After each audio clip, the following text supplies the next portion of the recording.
আরে বোন, বোন এখানে কি করছে? এখন আমি ওকে কি বলবো? তুমি এখানেই দাঁড়াও, আমি গিয়ে কথা বলে আসছি। আরে বৌদি, নমস্কার। নমস্কার। আসলে আমার কিছুক্ষণ আগে দাদার সঙ্গে কথা হয়েছিল। আরে বোনের বোন, হ্যাঁ বোন বল।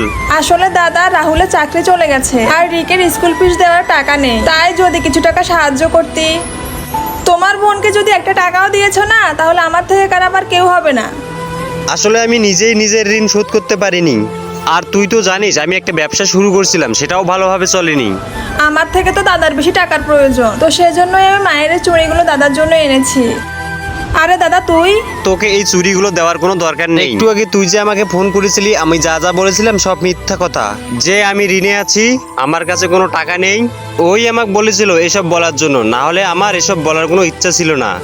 পায়েল, তুমি আমাকে বারণ করছিলে না যে বোনকে সাহায্য করতে? আর এখন দেখো, মায়ের সবচেয়ে দামি বালা, মায়ের শেষ চিহ্ন ও আমাকে দিয়ে দিচ্ছে। ও একবার ভাবলো না যে ও নিজেই একটা প্রবলেমে পড়ে আছে, ও কিভাবে সেটাকে হ্যান্ডেল করবে। ও তবুও সবার আগে আমার কথা ভাবলো।